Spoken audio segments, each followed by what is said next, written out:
Bueno, hay tres aspectos de interés alrededor de la muerte del doctor Norberto Ollarvide, ocurrida ayer en Buenos Aires, consecuencia de un caso de coronavirus agravado, ¿no?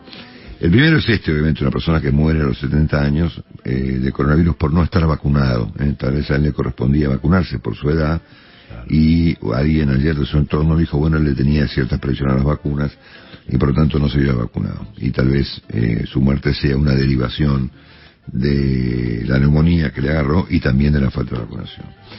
El segundo aspecto que interesa, digamos, observar un poquito, aún considerando que hablar de una persona fallecida y sobre todo, perdón, recientemente fallecida, no parece de buen gusto, pero la figura de Ollarvide me parece que excede este límite, ¿no?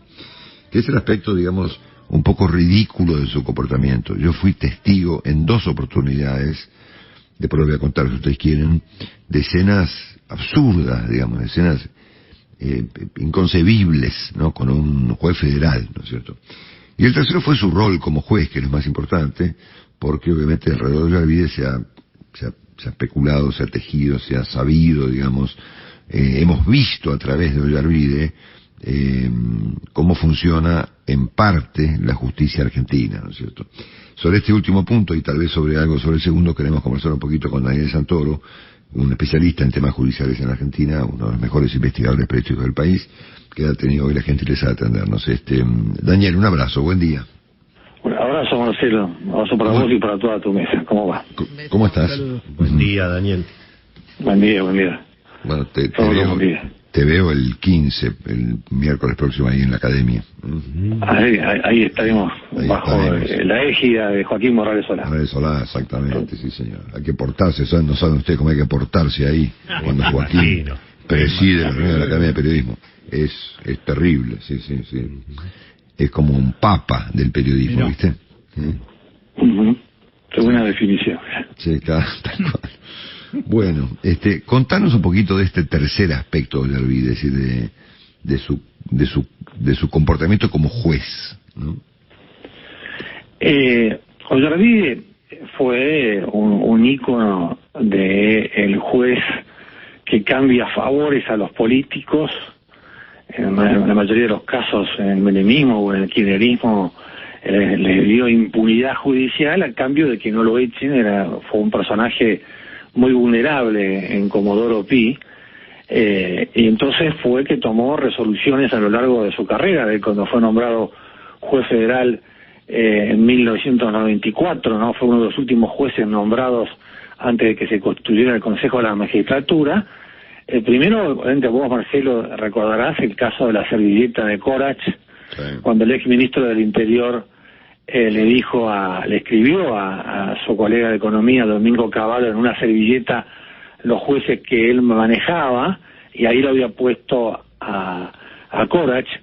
Después saltó el caso el escándalo del prostíbulo de Espartaco, que es otro aspecto para vincular, pero después tomó una serie de medidas que beneficiaron a políticos. Por ejemplo, el caso del sobreseimiento express de los Kirchner, donde habían aumentado su patrimonio en el año 2008 del 158%, y sin embargo, 48 horas después le dio un sobreseimiento muy polémico.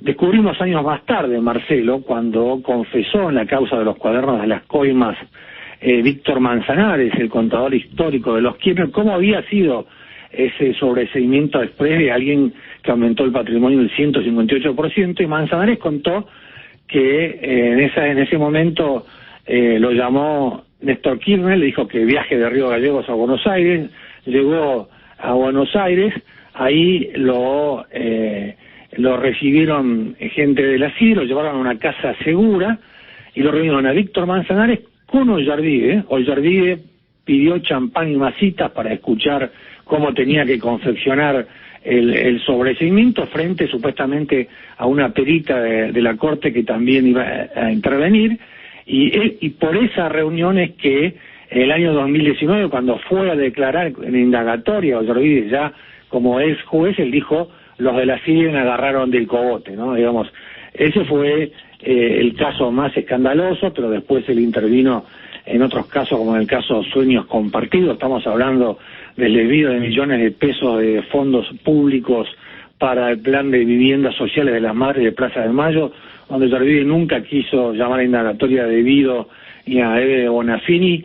Recién cuando la Cámara Federal le sacó la causa, el intervino, se le dieron la causa a otro juez, y fueron estos funcionarios y estos personajes fueron incluidos en ese escándalo. El caso de el depósito de los fondos de la ANSES, cuando la manejaba Amado Boudou, también le benefició a Boudou. Entonces, es un ejemplo de este toma y daca, digamos, nefasto que hay entre políticos y jueces. Un juez que, para que tenga una idea de tu audiencia, Marcela, había tenido 47 pedidos de juicio político, ¿no? Y fue salvado de manera bastante escandalosa en varias oportunidades, ¿no? Exactamente, no, la que vos recordarás, él fue el último juez federal en ser investigado a través de el sistema donde la Cámara de Diputados se convertía en fiscal, en acusador, claro, y el Senado se convertía en juez, porque eso ahora cambió, y con el Consejo de la Magistratura, excepto los miembros de la Corte, todos tienen que ir a un jury en el Consejo, como ahora está pasando, por ejemplo, se lo quieren hacer al juez Walter Bento de Mendoza. Lo cierto es que la Cámara de Diputados, por el escándalo de Espartaco, por una investigación por enriquecimiento ilícito y otra de abuso de autoridad, le inició jury, se aprobó por mayoría, donde Carrió fue la denunciante principal. Va el sumario, va al Senado, lo duermen durante años, y adiviná qué día rechazó la mayoría menemista del Senado destituir a Yarvide, el 11 de septiembre del año 2001. Claro. Yo me acuerdo que ese día, cuando estábamos en la redacción con la caída de las Torres Gemelas, a lo sumo pudimos poner un recuadro con este caso, pero es un ejemplo claro, creo, ¿no?, de este favoritismo. ¿No? O sea, yo tuve te voy a contar dos historias menores, obviamente, pero que de alguna manera exhiben con claridad qué clase de personaje era, cómo se comportaba, ¿no? Creo que fue sobre el final de la época de Menem, hubo una serie de amenazas a periodistas, ¿no? ¿Qué pasaba siempre? ¿Te acordás que se usaban además para, en el caso de Joaquín, inclusive, que fue bastante notorio en aquella oportunidad, se utilizaban para habilitar pinchaduras telefónicas, y bajo el argumento de que había una investigación judicial abierta, se utilizaban esas denuncias, eventualmente inclusive falsas, muchas veces, para habilitar escuchas telefónicas, ¿verdad?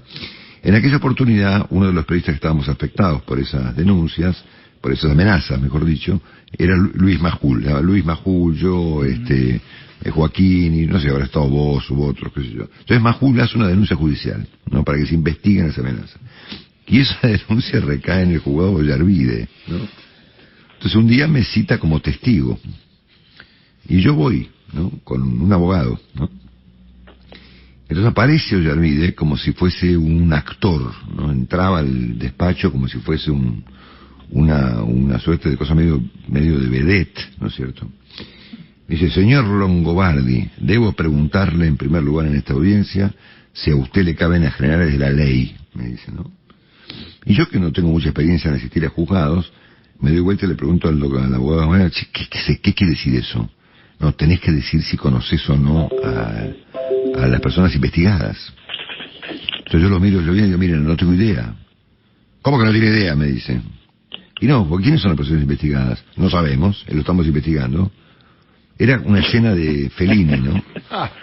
Escuchá. Entonces yo le digo: bueno, pero ¿cómo usted quiere que yo le diga si conozco o no conozco a alguien que no sabemos quién es? No importa, me dice, yo debo preguntarle si usted conoce o no a esas personas. Pero a ver, doctor, ¿me puede explicar cómo hago yo para saber si conozco o no a personas que no sabemos quiénes son? Bueno, esa discusión llevó media hora, ¿no? Hasta que finalmente el abogado me dice: decir que no te cabe nada. No me cabe nada. Bien, señor, lo muy bien.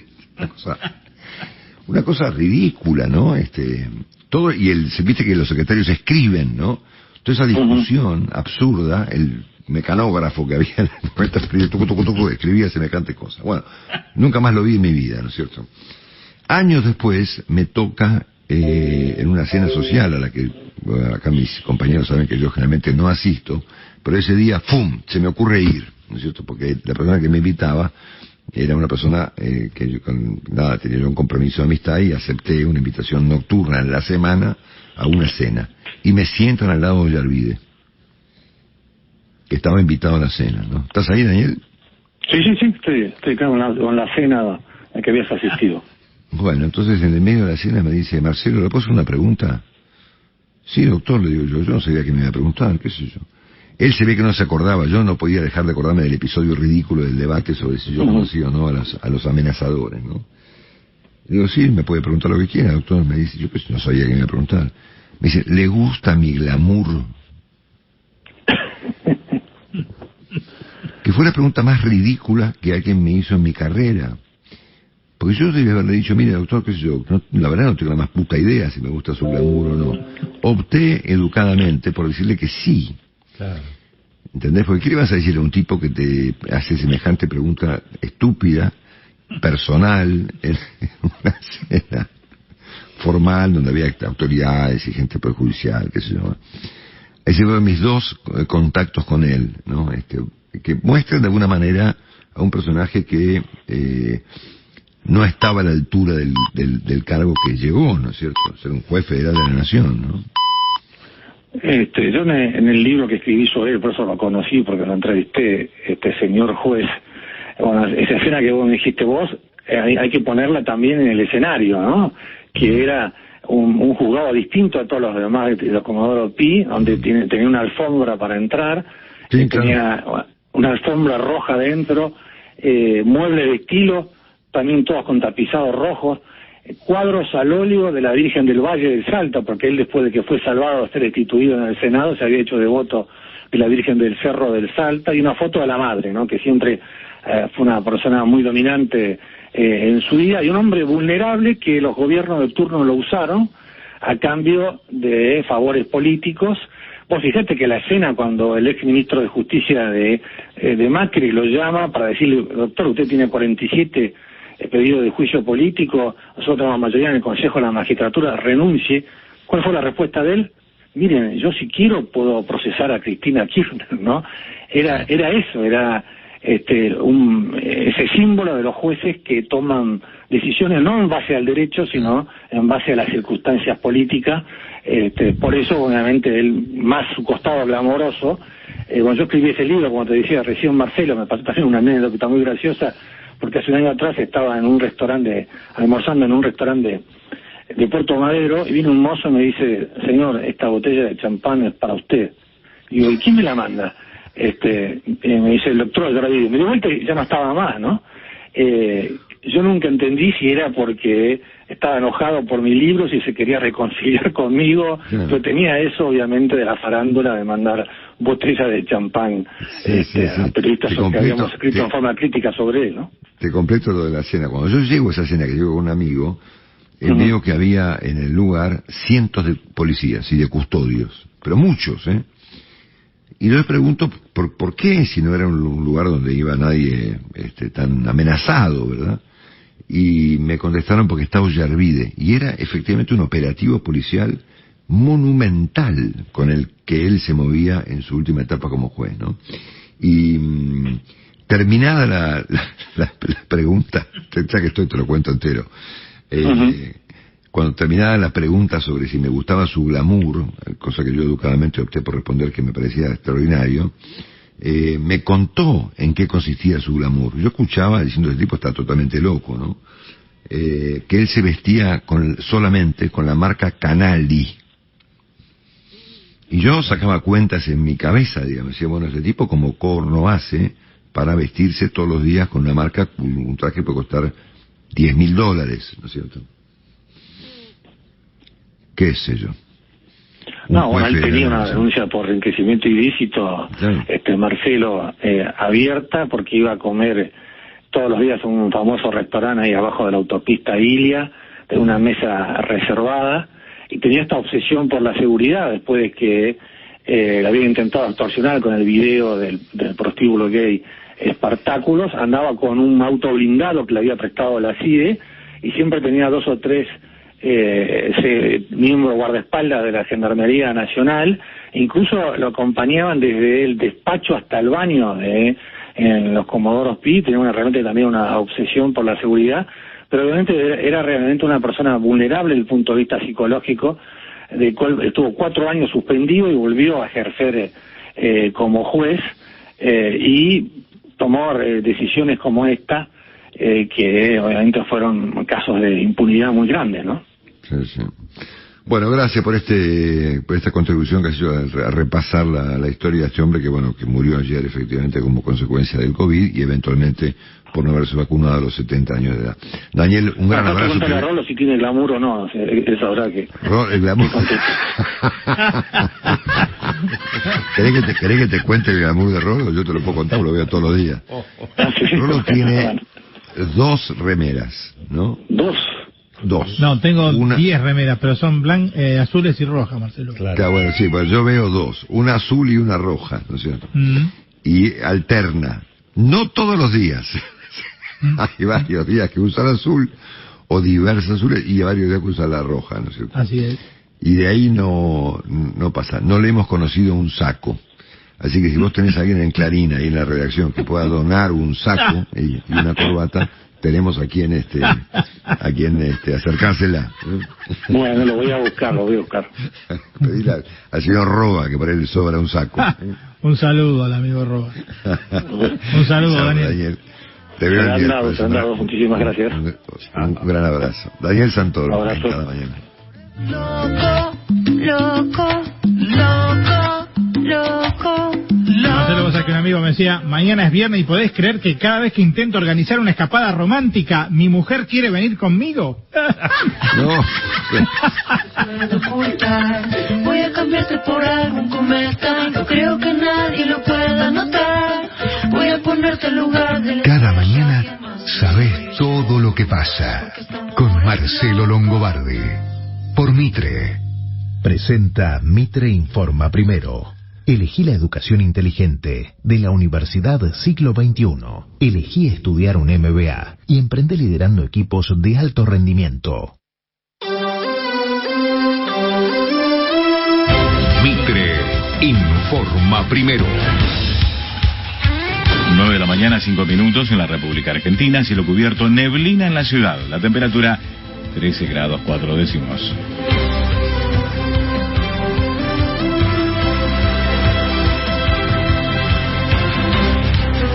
El gobierno porteño prevé alta participación en las primarias. Fue en conferencia de prensa donde Horacio Rodríguez Larreta presentó el protocolo sanitario para la elección PASO y pronosticó una alta participación.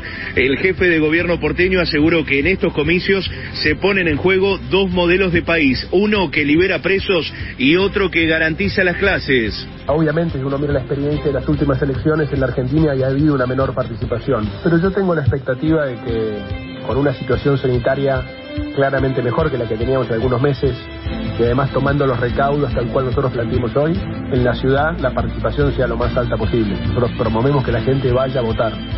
Repito, lo dije varias veces, es muy importante que vayan todos a votar, y hemos tomado con mucha planificación, con mucho detalle, todos los recaudos que están volcados en los protocolos que comenté.